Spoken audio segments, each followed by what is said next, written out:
Assalamualaikum teman-teman, seperti biasa sebelum mulai Mimin mendoakan semoga teman-teman semua selalu dalam keadaan sehat walafiat. Oke, kali ini kita akan melanjutkan Martial Master versi novel bagian 1737. Bagi yang baru bergabung, selamat bergabung, dan bagi yang belum subscribe dulu lah agar Mimin tambah semangat lagi nih bikin videonya. Oke, kalau sudah kita langsung masuk ke isi ceritanya.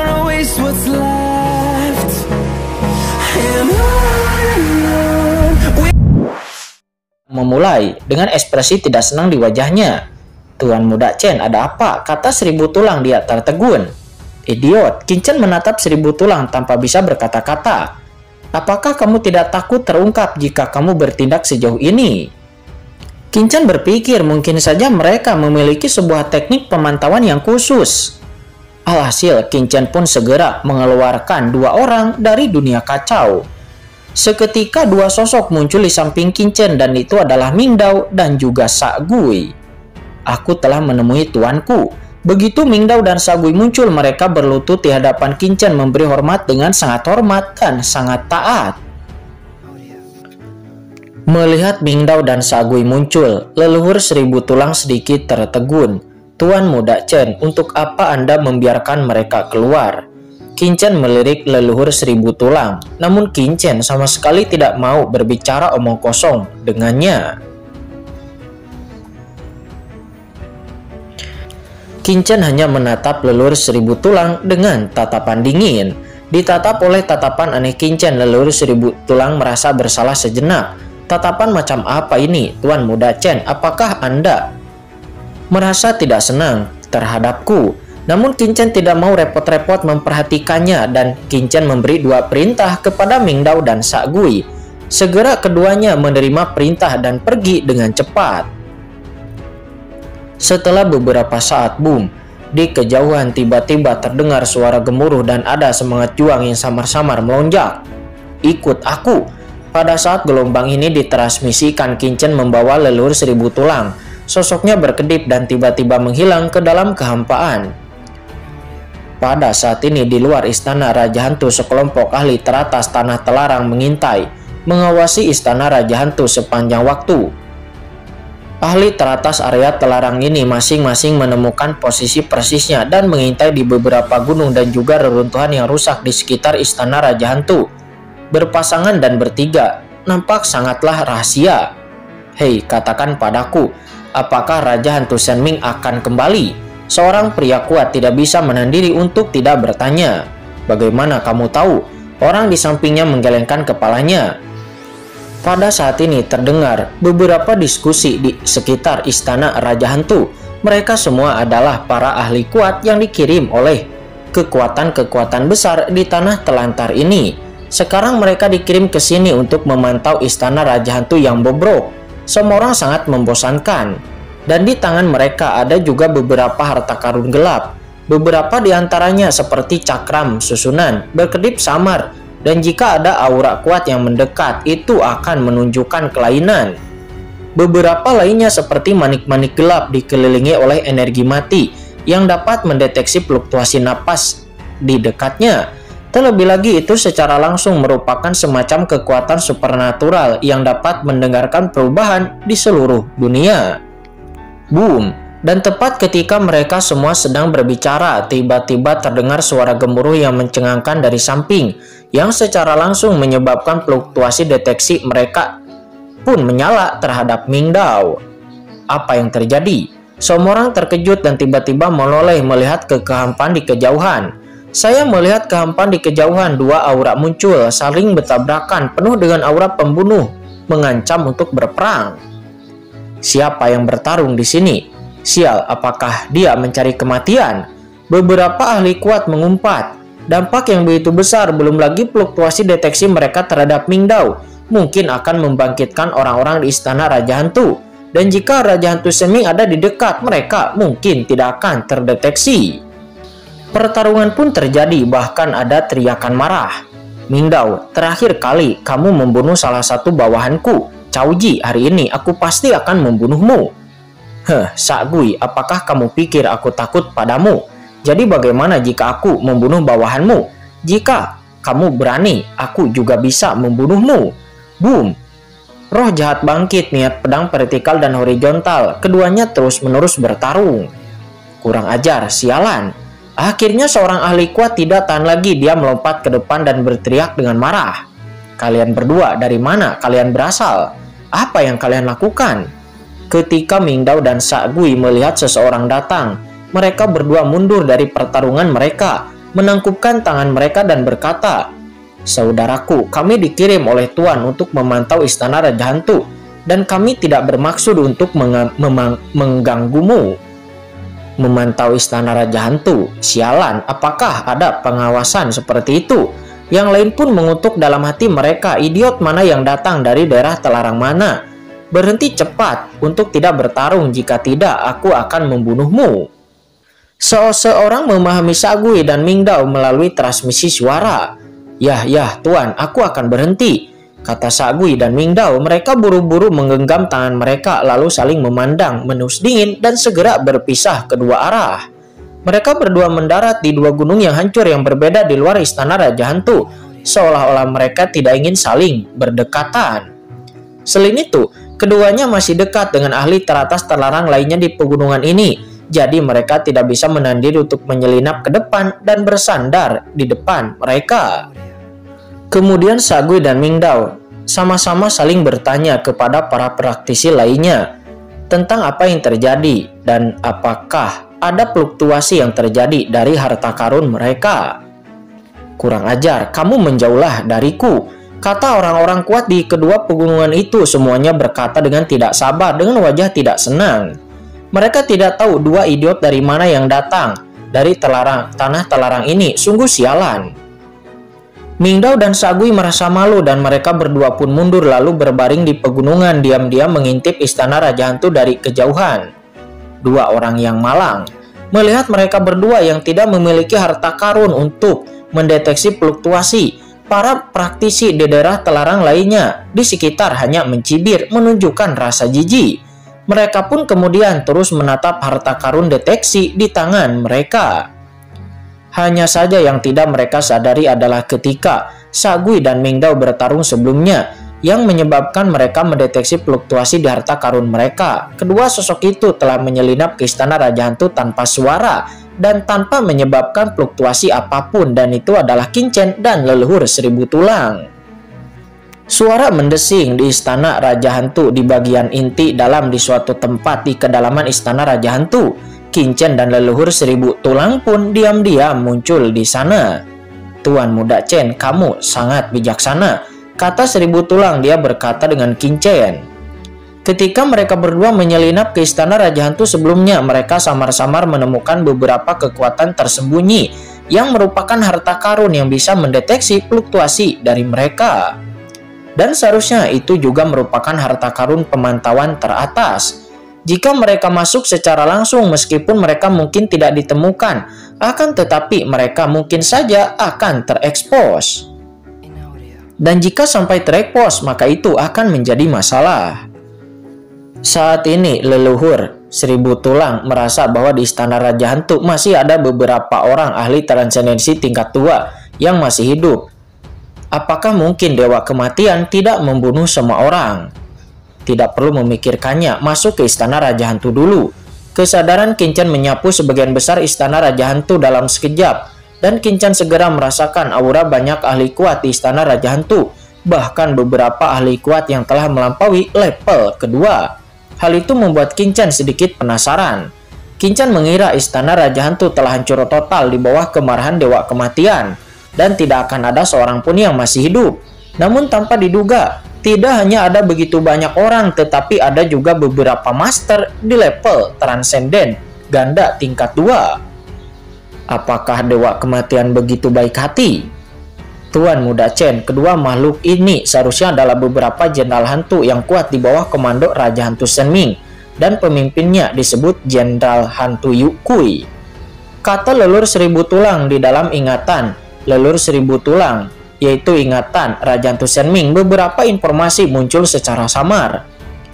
Ingatan Raja Hantu Shenming tidak begitu mudah diserap. Raja Hantu Seribu Tulang melahap jiwa Raja Hantu Shenming.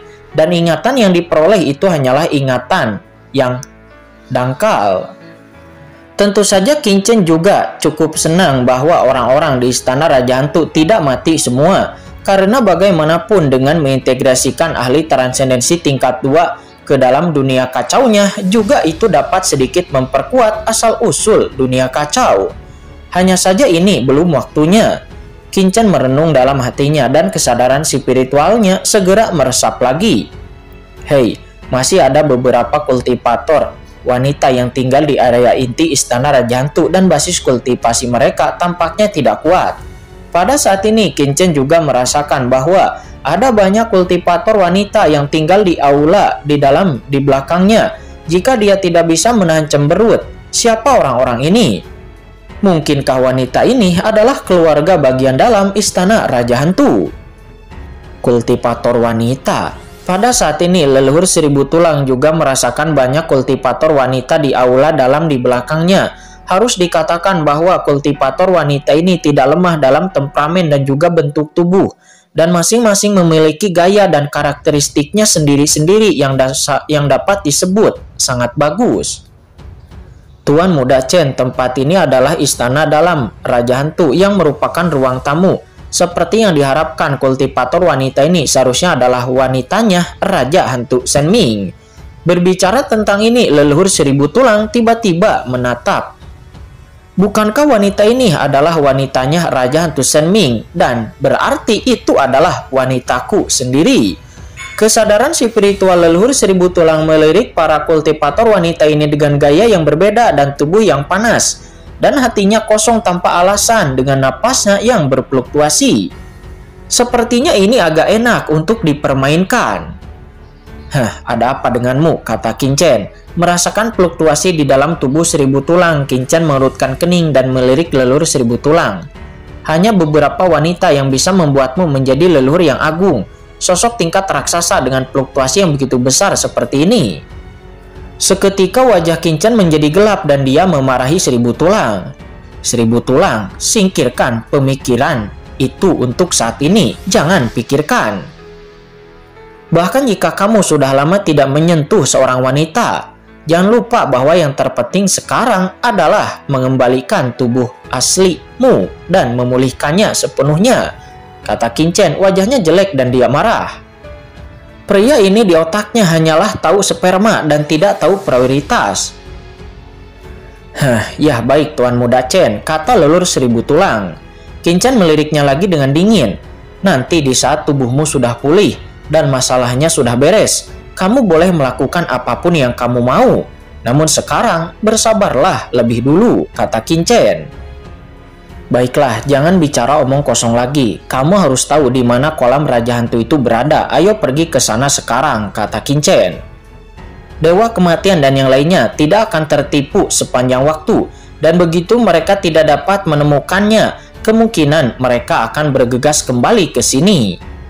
Bawahan menerima perintah, kata leluhur Seribu Tulang. Dia buru-buru menjawab. Sosoknya bergoyang dan dengan mendesir, dia langsung menyelam ke dalam kekosongan di bawah istana Raja Hantu dan terus masuk lebih dalam. Sebelum pergi, dia melirik para kultivator wanita itu lagi dengan indera spiritualnya dan hatinya tergerak. Sepertinya ada beberapa dari mereka yang terlihat sangat bagus. Leluhur Seribu Tulang tidak bisa untuk tidak menahan diri dan menjilat lidahnya. Qin Chen merutkan kening lagi dengan marah di saat melihatnya. Tidak lama setelah Qin Chen dan leluhur Seribu Tulang pergi mendesir, di tempat mereka berdua sebelumnya berdiri, sebuah sosok tiba-tiba muncul dan itu adalah Jenderal Yu Kui. Jenderal Yu Kui tampak waspada. Dia dengan cepat melihat sekeliling dan mengerutkan kening. Dia merasakan ada beberapa fluktuasi aura di sini sebelumnya. Akan tetapi setelah dia tiba, tidak ada apa-apa. Mungkinkah persepsiku salah, kata Jenderal Yu Kui. Dia menggelengkan kepalanya, alisnya berkedut dan hatinya rendah. Sekarang tuanku telah menghilang. Tuan Muda dan yang lainnya juga telah meninggal. Aku hanya bisa mengabdikan diriku untuk sementara kepada iblis tua Yun Kui, dan aku tidak tahu apakah aku benar atau salah. Tetapi aku yakin setelah tuanku kembali, dia akan memahami kesulitanku sendiri. Setelah itu Jenderal Yu Kui berbalik dan hendak pergi. Akan tetapi di saat itu tiba-tiba terdengar suara lembut dari sekitar. "Jenderal Yukui, silahkan tinggal." Jenderal Yukui pun segera buru-buru berbalik mendengarnya dan lalu melihat seorang wanita yang menawan berjalan keluar dari aula dalam di depannya. Itu bertiup dengan angin, kulitnya halus menjulang, sangat mempesona. "Nona kedua." Jenderal Yukui buru-buru menundukkan kepalanya dan memberi hormat dengan sangat hormat. "Mengapa Jenderal Yukui ada di sini?" kata wanita muda kedua. "Dia bernama Guixiu." Dia bertanya dengan lembut, bibirnya terbuka, suaranya lembut. Kembali kepada nona kedua. "Bawahan ini baru saja merasakan sedikit fluktuasi di sini dan mengira ada seseorang yang menyelinap masuk. Jadi aku datang ke sini untuk menyelidikinya," kata Jenderal Yukui. Dia menundukkan kepalanya dan tidak menatap wanita yang anggun itu. Di sini, nona muda kedua Guixiu nampak. Dia merayu Jenderal Yukui, yang mana dia saat ini merasa bahwa suaminya yaitu Raja Hantu Senming sudah meninggal, jadi dia perlu seseorang untuk menjaganya. Akan tetapi Jenderal Hantu Yukui tidak tergoda. Sebelum kemudian Jenderal Hantu Yukui pamit pergi dan menghilang dari sana. Nona muda Guixiu merasa terabaikan, akan tetapi kemudian sebuah pikiran terlintas di benaknya, yang mana dia harus mencoba untuk mendekati Tuan Xuangui agar bisa mempunyai seseorang yang melindunginya. Sementara saat ini jauh di dalam istana Raja Hantu, Qingchen dan leluhur Seribu Tulang terus masuk lebih dalam dan setelah beberapa saat keduanya telah melintasi lapisan ruang. Raja Hantu Senming ini benar-benar mengatur dengan cara yang sangat rahasia. Merasakan lapisan pembatasan di sekelilingnya, Qingchen pun berseru. Saat ini mereka telah melintasi banyak ruang terbatas, tetapi mereka belum mencapai kolam Raja Hantu, yang menunjukkan betapa rahasianya tempat ini. Jika leluhur Seribu Tulang tidak menelan Raja Hantu Senming dan mendapatkan beberapa ingatannya, Qingchen dan leluhur Seribu Tulang harus menghabiskan waktu yang sangat panjang untuk mencarinya. Namun semakin dalam dia masuk, semakin gembira Qingchen. Jelas tidak ada jejak batasan di sini yang dihancurkan. Jelas sekali Dewa Kematian seharusnya tidak menemukan kolam Raja Hantu ini, karena jika tidak, tempat itu tidak akan pernah seaman dan senyaman ini. Dan pasti tempat itu sudah dihancurkan sejak lama.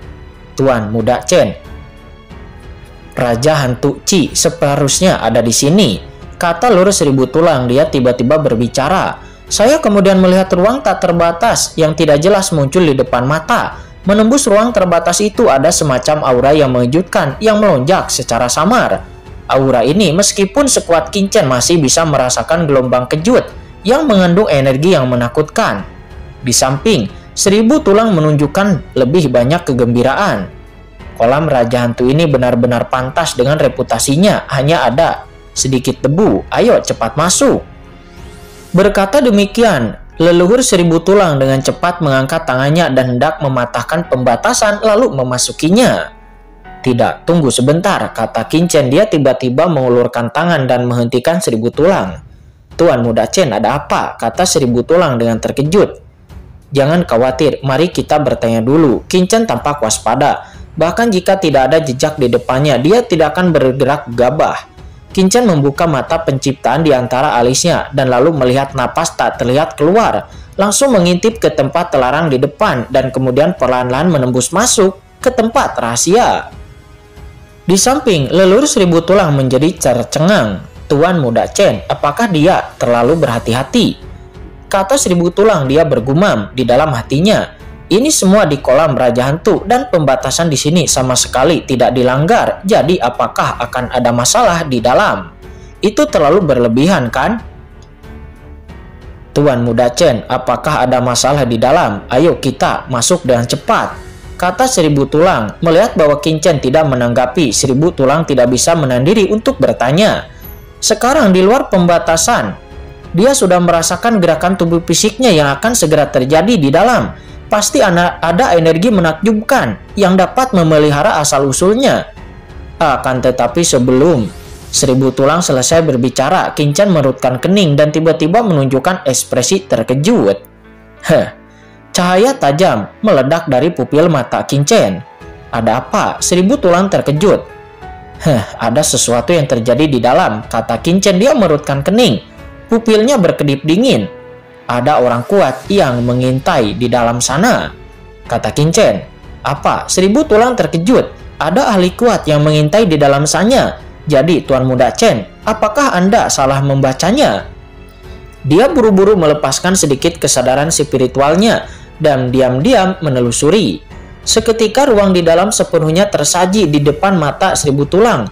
Lautan luas kolam Raja Hantu melonjak mengandung energi yang menakjubkan. Setiap tetes hitam seperti tinta dan energi hantu yang tak berujung di dalamnya seperti api penyucian. Dan di depan kolam yang gelap gulita ini ada sebuah larangan mengerikan yang menjulang memancarkan suasana Shenming abadi. Itu seharusnya adalah pembatasan formasi abadi yang ditetapkan oleh Raja Hantu Shenming. Kata Seribu Tulang, dia dapat melihat asal-usul pembatasan ini dengan sekilas. Pembatasan ini digunakan untuk melindungi kolam Raja Hantu. Akan tetapi di kehampaan di luar pembatasan itu, Seribu Tulang samar-samar merasakan ada yang tidak beres. Itu adalah bagian kehampaan di sana sangat rahasia, terletak di sudut ruang kolam Raja Hantu, bahkan dengan basis kultivasi Seribu Tulang. Jika dia tidak melihat dengan seksama, dirinya mungkin tidak akan dapat menemukannya untuk sementara waktu. Namun sekarang dengan pengingat Qingchen, Seribu Tulang segera menyadari ada yang tidak beres di sana, karena dalam kehampaan di sana cahayanya terlipat dan ada bayangan samar yang berfluktuasi di sana. Yang nampak ada sesosok yang sedang mengintai. "Apakah kamu juga telah melihatnya?" kata Qingchen. Dia menoleh untuk melihat Seribu Tulang. "Ya, Tuan Muda Chen, ada ahli kuat yang mengintai di luar kolam Raja Hantu. Dan dilihat dari auranya, dia setidaknya adalah raksasa tingkat ketiga dari ranah transenden," kata Seribu Tulang. Dia terkejut, seluruh tubuhnya dipenuhi keringat dingin dan rambutnya hampir berdiri tegak. Dia tidak menyangka akan ada seorang ahli transenden tingkat 3 yang mengintai di sana. Jika bukan karena pengingat Qingchen, dirinya masuk dengan tergesa-gesa dan pihak lain bergerak tanpa dia menyadarinya, maka dirinya mungkin akan berada dalam bahaya dan telat untuk bereaksi.